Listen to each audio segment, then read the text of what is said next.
निर्माण ପାଇଁ କେଉଁ ଭୂମି ଦୋଷଯୁକ୍ତ ଓ କାହିଁକି?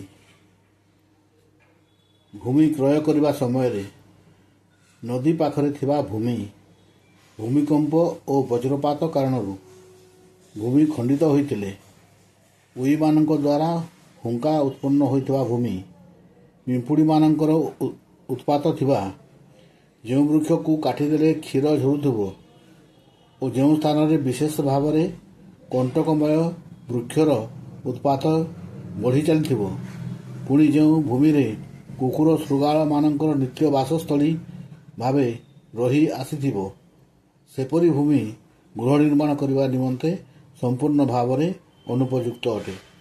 ଏହି ଭୂମିରେ ଗୃହ ନିର୍ମାଣ କଲେ ଗୃହକର୍ତ୍ତାର ଅଶେଷ କ୍ଷତି ହୋଇଥାଏ। କେଉଁ ପ୍ରକାର ଭୂମିରେ ଗୃହ ନିର୍ମାଣ କରିବା ଶୁଭ?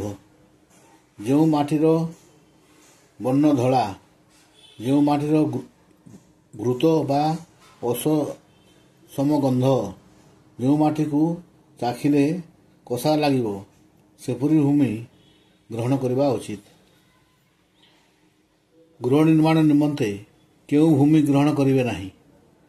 ଯଦି ଭୂମି ସନ୍ତସନ୍ତିଆ ରହୁଛି, ସଦାସର୍ବଦା ଭୂମି ଉପରେ କାକର ଜମିଲା ପରି ଦୃଶ୍ୟ ହେଉଥିଲେ, ଯେଉଁ ଭୂମିରେ ଘାସ କିମ୍ବା କୌଣସି ବୃକ୍ଷ ଉଠୁନଥିଲେ, ଭୂମି ଯଦି ଛିଟ କପଡ଼ା ସଦୃଶ ଦେଖାଯାଉଥାଏ, ଭୂମି ଉପରେ ବାଲିହୁଙ୍କା ସୃଷ୍ଟି ହେଉଥିଲେ, ଭୂମି ଉପରେ ନାନା ପ୍ରକାର ହିଂସ୍ରଜନ୍ତୁଙ୍କର ଆବାସ ସ୍ଥଳୀ ହୋଇଥିଲେ, ସେପରି ଭୂମି ଗୃହ ନିର୍ମାଣ ନିମନ୍ତେ ଗ୍ରହଣ କରିବା ଉଚିତ ନୁହେଁ।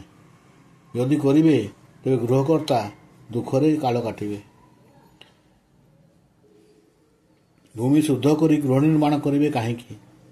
ଯଦି କୌଣସି ତ୍ରୁଟି ହେତୁ ଉପରୋକ୍ତ କିସମର ଭୂମି କ୍ରୟ କରି ପକାଇଲେ, ତାହା ହେଲେ ନିମ୍ନୋକ୍ତ ମତେ ସେହି ଭୂମିକୁ ଶୋଧନ କରାଇ ନେଇ ଗୃହ ନିର୍ମାଣ କରିପାରିବେ। ଭୂମି ଶୁଦ୍ଧି ଗୃହ ନିର୍ମାଣ ନିମନ୍ତେ ଯେଉଁ ଭୂମିକୁ ସିଦ୍ଧାନ୍ତ କଲେ, ସେହି ଭୂମି ଉପରେ ଯଦି ଉପରୋକ୍ତ ବିଷୟମାନ ଦୃଷ୍ଟିକୁ ଆସିଲା, ତାହେଲେ ପ୍ରଥମେ ସେହି ଭୂମି ଉପରେ ଗୋରୁମାନଙ୍କର ରକ୍ଷଣାବେକ୍ଷଣ କରିବେ। କିଛି ଦିନ ଗଲେ ସେହି ଭୂମିକୁ ଚାଷ କରି ସେଥିରେ ଖସା ବୁଣିଦେବେ। ଖସା ଗଛ ହୋଇ ଫଳ ଧରିଗଲେ ଖସା କ୍ଷେତରେ ଗୋରୁ ଚରାଇ ଦେବେ। ଅଥବା ସେହି ଭୂମିରେ ଗୃହ ନିର୍ମାଣ କରିବା ଆଗରୁ ଭୂମିକୁ 3 ଫୁଟ ଗଭୀର ଖୋଳି ଦେଇ ମାଟିକୁ ଓଲଟାଇ ଦେବ।